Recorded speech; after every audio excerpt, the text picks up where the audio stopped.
Ils ont réalisé l'exploit. Les pongistes de l'AS Pontoise-Cergy ont vaincu les Russes d'Orenbourg pour le premier tour de la finale de la Ligue des Champions. On refait le match avec le manager général du club, Christian Adam. Merci d'être là, Christian. Merci à vous. Et félicitations. Merci. Non mais c'est incroyable ce que vous avez fait. Déjà tout le monde s'est dit, ils sont en finale européenne, c'est déjà énormissime. Et là, battre les favoris, la plus grande équipe d'Europe, on pourrait même dire du monde parce qu'elle réalise des exploits. 2 fois champion d'Europe, c'était les 2 années précédentes, cette équipe russe. Vous la battez, vous étiez venu nous dire sur le plateau, on pourrait ressortir les images, je les ai, que ça se jouait, allez, vous aviez 3 chances sur 10. Bah, finalement, vous gagnez par 3-1. Oui, bah, on a joué, on a pris nos 3 chances. On a pris nos 3 chances et non, ça c'était une soirée parfaite pour nous. Parfaite sportivement d'abord, parce que bon, c'était quand même important de marquer de son empreinte le match aller. Donc éviter dans le premier temps, nous, c'était de se faire humilier, parce que bon, sur une équipe comme ça peut aller tellement vite qu'on peut prendre 3-0. C'est ce qu'on avait pris l'an dernier quand on avait joué en demi-finale sur cette même équipe. Donc on a mal commencé puisque notre leader a perdu sur le numéro 4 mondial, donc Marcos avait perdu sur Ovcharov, donc on était mené à 0. Et après notre chinois, Zhenjun Wang, a rétabli la situation. Le déclic, ce match. Vraiment, on va en parler, mais avant on va se faire plaisir, on va regarder la balle de match. Bien sûr. Allez, balle de match.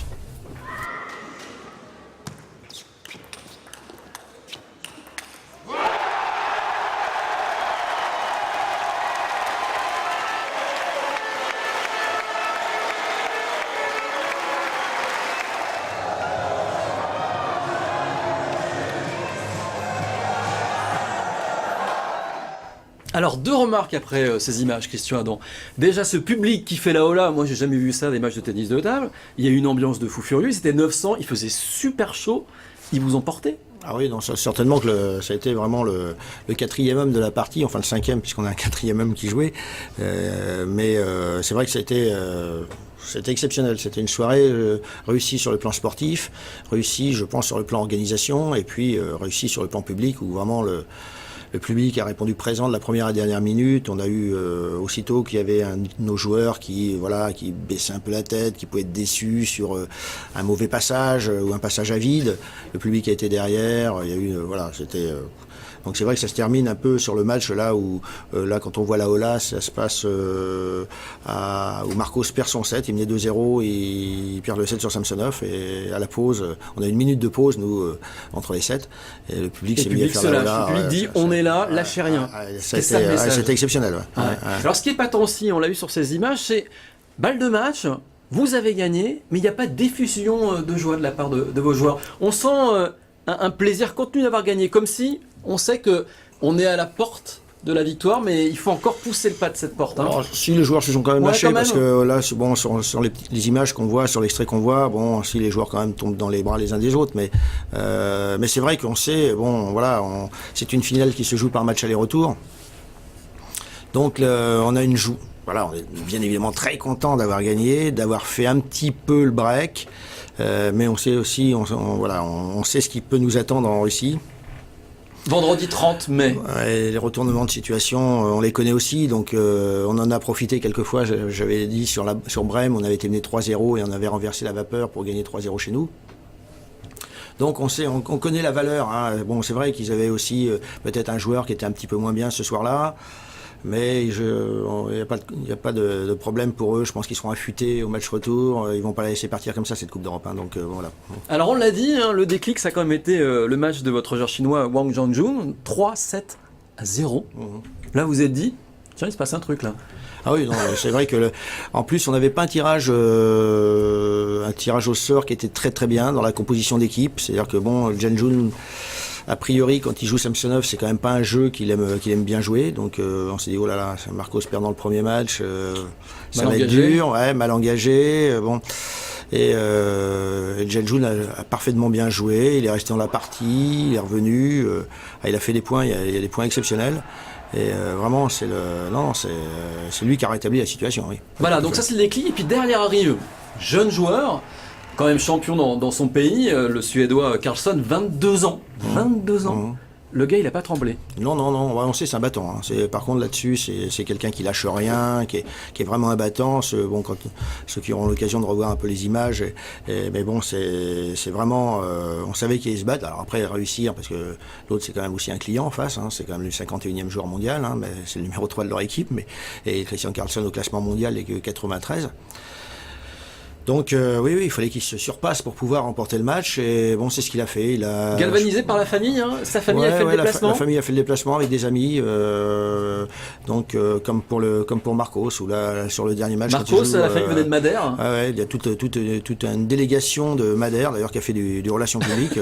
On distribue les pins, les écharpes, etc. Mais c'était sympa et sur le dernier match sur Samsonov, on entend. Alors par contre, ils ont les cœurs. Alors je pense qu'ils s'entraînent, ils sont peut-être aussi fouteux et ils sont peut-être dans les stades Portugal, mais c'est vrai qu'ils ont tout le monde, ils ont fait Madère, c'est le pays de Ronaldo.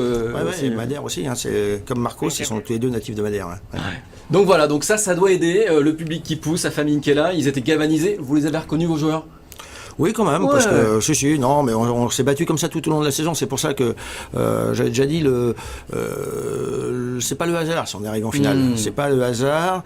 Et si effectivement il n'y avait pas Orenbourg qui est une équipe exceptionnelle, je pense que très honnêtement on aurait vraiment notre chance. On a toujours notre chance, la preuve, puisqu'on a gagné le match aller, mais on aurait encore plus de chances de gagner la Ligue des Champions. Mais là vraiment Orenbourg, c'est une équipe on n'a pas vu une équipe comme ça depuis quand même de quelques années quand même. Hein, on se pose quand même la question quand on est spectateur, on se dit est-ce qu'ils ont mis en place un plan de jeu? Est-ce qu'il y avait une stratégie derrière, une tactique? Oui, il y a toujours une tactique. Hein. C'est bon. Le problème au tennis de table, c'est on a 3 joueurs à aligner, l'adversaire aussi 3 joueurs. Après, c'est de savoir qui va jouer contre qui. C'est vrai que, comme dans tous les sports individuels de défis, que ce soit au tennis, je pense au badminton, au tennis de table, où on a des préférences parce que on préfère jouer sur ce style de jeu que sur un autre style de jeu qui est plus gênant. Voilà. Et nous, la feuille de match n'était pas terrible. Donc, c'est ce que je disais, c'était pas vraiment les bon, si Marcos Ovtcharov, ça pouvait aller, c'était 60-40, mais derrière c'était voilà et ça, donc il y a eu clairement des consignes. Peter Franz a donné des consignes à ses joueurs. Oui, mais bon. Vous n'allez pas nous les révéler, on imagine, parce que vous allez peut-être remettre la même chose en place la semaine. Non, je sais pas si ça s'est trouvé comme ça. Bon.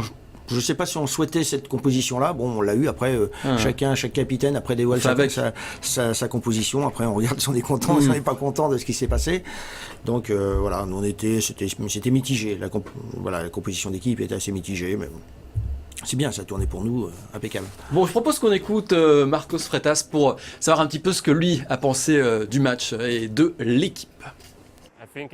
Je pense que toute l'équipe a très bien joué ce soir, tout le monde était bien concentré. Pour gagner face à l'une des meilleures équipes du monde et la meilleure d'Europe, nous devions être à notre meilleur niveau. Et je crois que nous avons tous été excellents ce soir.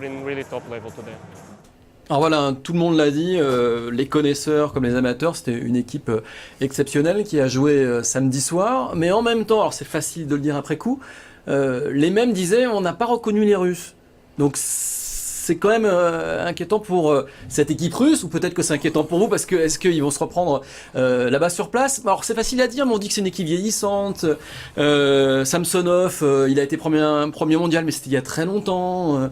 Alors, je pense que, à mon avis, ils ont fait quand même une faute de composition d'équipe. C'est-à-dire qu'ils ont joué en mettant Samsonov le numéro 1. Donc, c'était lui qui jouait les matchs les plus rapprochés. Il a joué le deuxième match sur le Jeonju. Bon, son équipe menait 1-0. Donc, il a perdu son match 1 partout. Christian Carlsson a joué son match, on a mené 2-1, il a rejoué lui derrière. Alors que s'ils avaient mis Ovtcharov en numéro 1, c'était Ovtcharov qui maintenait un peu l'équipe et Samsonov aurait joué le dernier match décisif pour la victoire, mais il l'aurait joué à 2-2. Et là, ils ont été un peu présomptueux. Je ne sais pas ce qu'ils ont essayé de faire. Ils ont peut-être essayé de nous piéger. En fin de compte, ça s'est retourné. Bon, c'est un petit peu vu comme la façon dont Samsonov a joué. Il était peut-être un peu en dessous. Bon, on n'a pas su s'il était... Bon, il a eu quand même des éclairs de génie, mais est-ce qu'il était un peu souffrant? Je ne sais pas. Donc, c'est une équipe vieillissante ou pas, selon vous? Ils ont Ovtcharov qui a le même âge que Marcos, qui a 24 ans. Hein, donc oui, ils sont un peu plus âgés, sur la moyenne d'âge, un peu plus âgés que nous, mais... C'était moins frais Pourtant, vous garez sacrément en championnat. Ouais. Non, je pense que non. C'est bon. Peut-être que oui, Samsonov, il est capable de coups d'éclat, encore beaucoup de coups d'éclat. pas un bon jour pour lui. C'était pas un bon jour pour lui. C'est pour ça qu'on reste tout à fait prudent parce qu'on sait que il peut y avoir des bons jours. Et c'est ce qu'il avait fait en demi-finale sur Ekaterinbourg où il avait joué. C'est lui qui avait sauvé l'équipe, qui avait permis à Orenbourg d'arriver en finale. Mais vendredi, dans 10 jours, vous allez jouer libéré, le 30 mai, complètement libéré ou pas? Parce que là, vous étiez libéré, vous étiez les challengers. Là, quand même, le scénario s'inverse. On a le sentiment que la pression est maintenant sur les épaules de Pontoise-Cergy. Oui, non, je pense qu'il va falloir jouer. Voilà, il va falloir partir avec comme si on repartait à zéro, parce que si on joue petit bras, si on attend la faute de l'adversaire, on risque d'être vraiment déçu à l'arrivée. Donc, non, il faut y aller pour marquer un point. Il nous faut au moins gagner déjà au moins un match. Ce qui ne sera pas évident, gagner au moins un match, et puis après, c'est vrai qu'on a un goal average qui est plutôt favorable, puisqu'on a 5-7 d'avance sur eux. Bon, alors vous jouez, on le rappelle, chez les Russes, voilà, 9 heures de voyage à peu près. Oh, plus que ça, oui. Plus que ça, ouais, donc c'est costaud. Comment vous allez gérer, comment on prépare? On arrive suffisamment tôt. Les aléas font qu'on joue mardi en championnat de France. Match important. Match important. Très important. Vous jouez, si on veut encore rester dans le coup pour disputer le championnat de France à Chartres, il faut qu'on s'impose face à la Romagne. Donc on les joue mardi au L'Omnisport. Et puis, donc là, vous allez tout donner. Vous n'allez pas retenir les coups. Non, il faut jouer parce que bon, voilà. Et je crois on repart à 6h ou 7h du matin. Voilà, on prend l'avion pour. Donc le long périple russe avec les décalages horaires, parce qu'il faut surtout 5 heures de décalage horaire à l'arrivée. Donc ça se gère, ça. Ouais, on part le mercredi. Bon, les joueurs ont quand même l'habitude parce que ce sont tous des professionnels et des joueurs qui jouent c'est des internationaux partout. Bon, un peu comme les tennisman, ils sont dans différents pays. Ils savent gérer le décalage horaire, se reposer, etc. Mais bon, c'est quand même un handicap. Je dis, voilà, nous, je sais que pour les Russes, ils ont fait une escale à Düsseldorf pendant 3-4 jours avant de venir jouer à Pontoise. Donc, ils ne sont pas arrivés directement d'Orenbourg. Bon, nous, malheureusement, on n'a pas les moyens de le faire et on n'a pas les possibilités puisqu'on a un match de championnat de France. Donc voilà. Et on va arriver le mercredi soir en Russie. On aura le jeudi pour se reposer, pour récupérer un petit peu du décalage. Et puis voilà, vendredi, on essaiera de tout donner pour faire le maximum pour essayer de ramener pour la première fois depuis 15 ans, je crois, une Coupe d'Europe. C'était Chartres, C'était Caen. C'était Caen. Caen qu'il avait gagné en 99.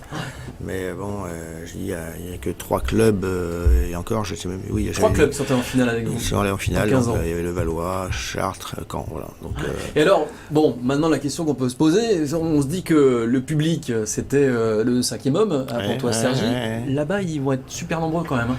Ils sont nombreux, mais c'est un grand espace. Ah oui, on parle de quoi, 2-3 000 personnes? Plus que ça, ils ont une salle qui accueille aussi, puisqu'il y a une équipe professionnelle de basket féminin, qui a joué d'ailleurs le Final Four avec Bourges cette année, là, pour le titre de champion d'Europe. Et ils ont une salle de 4 à 5 000 spectateurs. Voilà, puis derrière, c'est Gazprom. Gazprom, voilà. Un gros sponsor. Mais il faudra qu'ils fassent fort quand même pour nous égaler sur la durée du temps, parce que nous, on a vraiment des spectateurs. C'était, je dis encore une fois, ils n'ont rien lâché. Du premier point jusqu'au dernier point, ils ont été derrière. Je connais un petit peu les spectateurs russes. Au départ, c'est tout beau.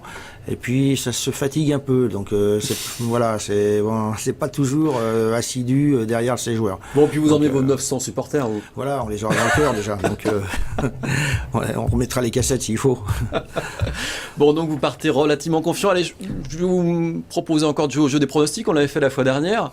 Donc la dernière fois, c'était, on a 3 chances sur 10 d'y arriver. Donc là, vous dites quoi? Je dis 50-50. 50-50, là. On progresse, 50-50. Bon, le fait d'avoir quand même remporté la première manche, d'avoir creusé un petit écart, parce que bon, on n'a pas gagné que 3-2, on a gagné 3-1, donc c'est un tout petit matelas.